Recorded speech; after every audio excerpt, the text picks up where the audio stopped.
जय श्री कृष्ण दोस्तों। आज हम बात करेंगे श्रीमद् भगवद गीता सार 1 अध्याय 1 के बारे में। दोस्तों, भगवद गीता और भगवद गीता के ज्ञान पर असंख्य लोगों ने काम किए हैं। जाने कितनी गीता आपने सुनी भी होगी, परंतु मैं शिवी आपके सामने प्रस्तुत कर रही हूँ भगवद गीता की एक और व्याख्या। लोग पूछते और जानना चाहते हैं कि क्या विशेष है इस भगवद गीता में। तो विशेष है इस भगवद गीता में हमारे श्री कृष्ण, बाकी हम सब निमित्त हैं, साधन हैं। लेकिन मेरा ये खास प्रयास है कि आज के समय में ये ग्रंथ आपको सही रास्ता दिखाए, आपको सही मार्ग पर ले जाए, इससे हम आसानी से इस गीता को समझ पाएं और अपने रोज के जीवन में इसका उपयोग कर पाएं।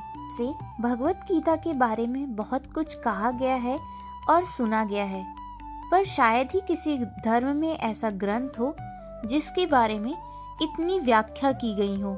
ऐसा क्या खास है गीता में जो समय समय पर इसकी जरूरत पड़ती है? यह और भी आवश्यक और मार्गदर्शक भी होती जा रही है। परंतु एक साधारण भाषा में कहे तो भगवत गीता उत्तर है सभी भी प्रश्न और समस्या का, जो दुनिया में किसी को किसी भी तरह से हो। दुनिया में ऐसा कोई प्रश्न नहीं जिसका उत्तर भगवान श्री कृष्ण ने भगवत गीता में नहीं दिया हो। हमारे मन दिमाग में कोई भी दुविधा, कोई भी चिंता, कोई भी समस्या हो, इन सब का समाधान है हमारा भगवत गीता। भगवत गीता में 18 अध्याय हैं और हर अध्याय में वेदों और उपनिषदों का सार है। अरे, आप इसे वेद समझकर डरिएगा मत। इसको मैं आपको पूरी हिंदी में व्याख्या करके बताऊंगी कि इसको आपको समझना और जानना कैसे है। इसके हर वेद और हर श्लोक में आप अपने आप को अर्जुन समझिए, जिसे श्री कृष्ण ज्ञान देते हैं अपने जीवन के बारे में, उससे जुड़ी समस्या के बारे में। क्योंकि जो महाभारत में अर्जुन की शंका, अर्जुन की परेशानी, अर्जुन की समस्या था, देखा जाए तो वही हमारे दिन प्रतिदिन के रोजमर्रा के जीवन में हमारे लिए भी वही परेशानियां सामने आती हैं। और इन सब परेशानियों का हल बता रहे हैं हमारे श्री कृष्ण। श्री कृष्ण सिर्फ अर्जुन के ही सारथी नहीं, हमारे जीवन के भी सारथी हैं। उनके कहे अनुसार हम अगर अपने जीवन में चलते हैं तो मैं दावे के साथ कह सकती हूँ कि आप अपने जीवन में कभी भी असफल नहीं होंगे, कभी भी निराश नहीं होंगे, आपको कभी समस्याओं का सामना नहीं करना पड़ेगा। तो आज आपको ले चलती हूँ मैं भगवत गीता के 18 अध्यायों के सफर पर। अध्याय 1 है अर्जुन विषाद योग। यह शुरुआत होती है धृतराष्ट्र के सवालों से। वह जानना चाहते हैं कि युद्ध में हो क्या रहा है। भगवत गीता का उपदेश एक ही वंश के 2 परिवारों के चचेरे भाइयों कौरवों और पांडवों के मध्य हुए महाभारत की युद्ध की रणभूमि पर दिया गया। इस पुस्तक के परिचय से संबंधित प्रारंभिक पृष्ठों में उल्लिखित गीता का परिवेश खंड में उन घटनाओं का विस्तृत रूप से वर्णन किया गया है जिनके कारण यह महायुद्ध हुआ। श्री भगवत गीता का प्रकटीकरण राजा धृतराष्ट्र और उसके मंत्री संजय के बीच हुए वार्तालाप से आरंभ होता है। चूंकि धृतराष्ट्र नेत्रहीन थे, इसलिए वह व्यक्तिगत रूप से युद्ध में उपस्थित नहीं हो सके। अतः संजय उसी युद्ध भूमि पर घट रही घटनाओं का पूर्ण सजीव विवरण सुना रहा था। संजय महाभारत के प्रख्यात रचयिता वेद व्यास का शिष्य था। ऋषि वेद व्यास ऐसी चमत्कारिक शक्ति से संपन्न थे जिससे वह दूर दूर तक घट रही घटनाओं को प्रत्यक्ष रूप से देखने में समर्थ थे। अपने गुरु की अनुकंपा से संजय ने भी दूरदृष्टि की दिव्य चमत्कारिक शक्ति प्राप्त की थी। इस प्रकार से वह युद्ध भूमि में घटित सभी घटनाओं को दूर से देख सक रहे थे। धृतराष्ट्र ने कहा, हे संजय, कुरुक्षेत्र की पवित्र भूमि पर युद्ध करने की इच्छा से एकत्रित होने के पश्चात मेरे और पांडु पुत्रों ने क्या किया?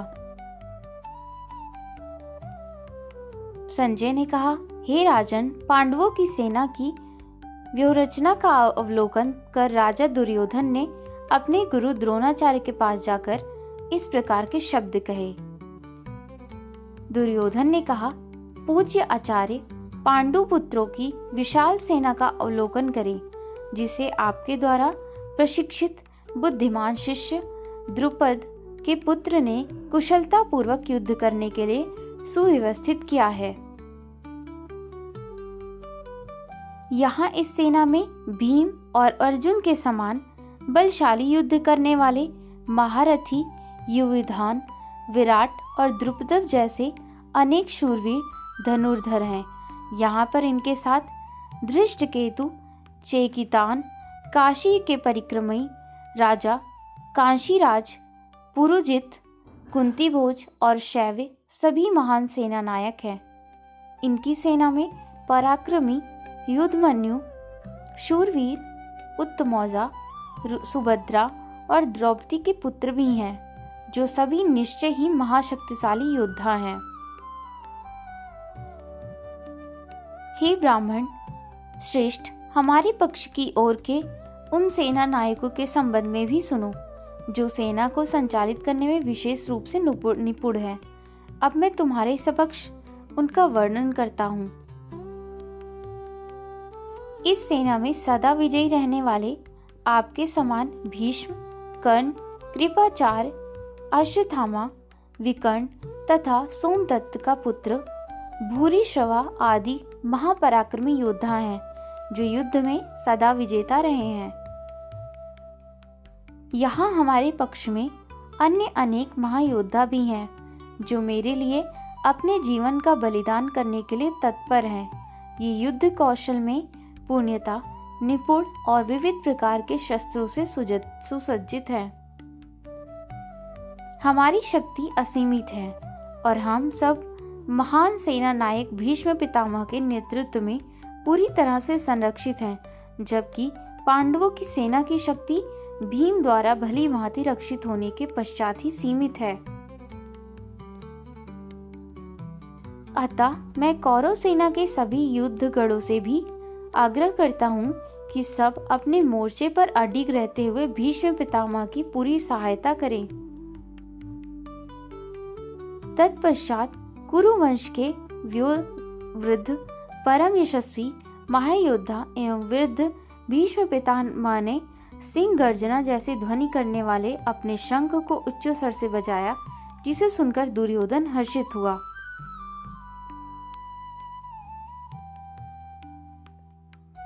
इसके पश्चात शंख, नगाड़े, बिगुल, तुरही तथा सींग अचानक एक साथ बजने लगे। उनका संवेद स्वर अत्यंत भयंकर था।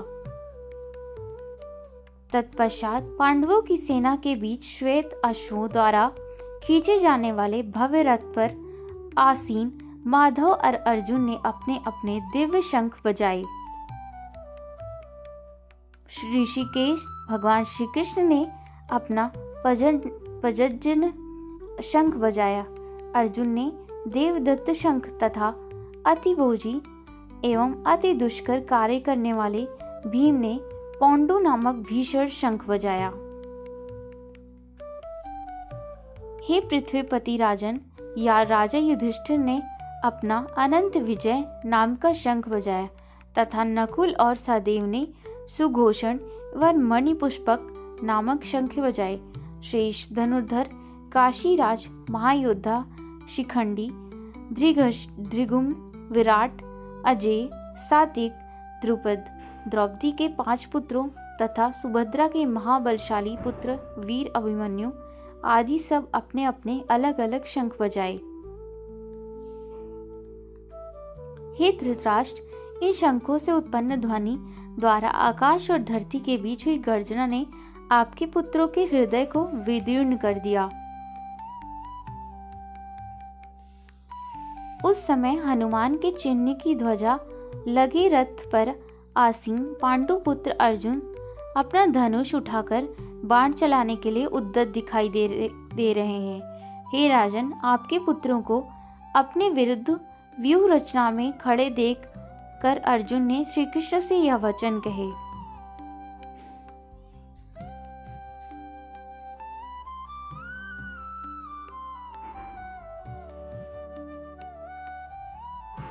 अर्जुन ने कहा, हे अच्युत, मेरा रथ दोनों सेनाओं के बीच खड़ा करने की कृपा करें, ताकि मैं यहाँ पर एकत्रित युद्ध करने की इच्छा रखने वाले योद्धाओं, जिनके साथ मुझे यह महासंग्राम में युद्ध करना है, को देख सकूं।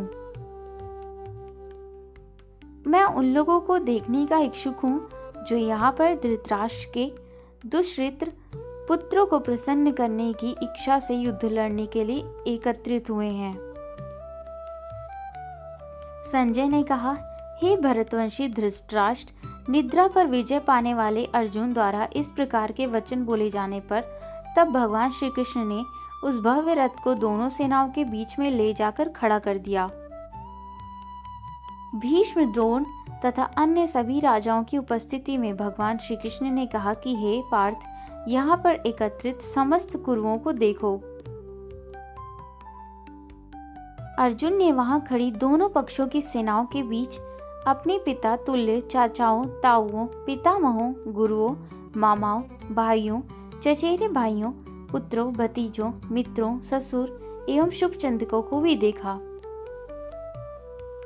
जब कुंती पुत्र अर्जुन ने अपने बंधु बांधवों को वहां देखा, तब उनका मन अत्यधिक करुणा से भर गया और फिर गहन शोक के साथ उसने निम्न वचन कहे। अर्जुन ने कहा, हे कृष्ण, युद्ध करने की इच्छा से एक दूसरे का वध करने के लिए यहाँ अपने वंशजों को देखकर मेरे शरीर का अंग कांप रहे हैं और मेरा मुंह सूखा पड़ रहा है। मेरा सारा शरीर कांप रहा है, मेरे शरीर के रोएं खड़े हो रहे हैं, मेरा धनुष गांडीव मेरे हाथ से सरक रहा है और मेरी पूरी त्वचा में जलन हो रही है। मेरा मन उलझ रहा है और मुझे घबराहट सी हो रही है। अब मैं यहाँ और अधिक खड़ा रहने में समर्थ नहीं हूँ। केशी राक्षस को मारने वाले हे केशव, मुझे केवल अमंगल के लक्षण दिखाई दे रहे हैं। युद्ध में अपने वंश के बंधु बांधवों का वध करने में मुझे कोई अच्छाई नहीं दिखाई देती और उन्हें मारकर मैं कैसे सुख पा सकता हूँ। हे कृष्ण, मुझे विजय, राज्य और इससे प्राप्त होने वाला सुख नहीं चाहिए।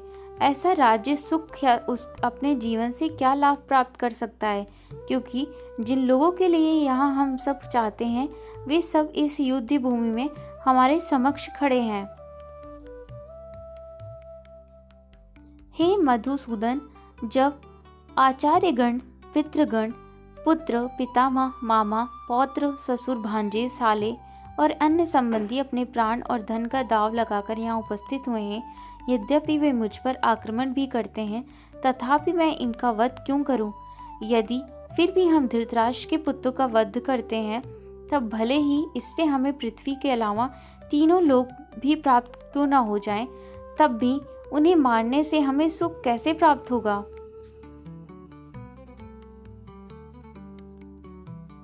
ये समस्त जीवों के पालक धृतराष्ट्र के पुत्रों का वध करके हमें क्या सुख प्राप्त होगा? यद्यपि वे सब अत्याचारी हैं, फिर भी यदि हम उनका वध करते हैं तब निश्चय ही उन्हें मारने का हमें पाप लगेगा।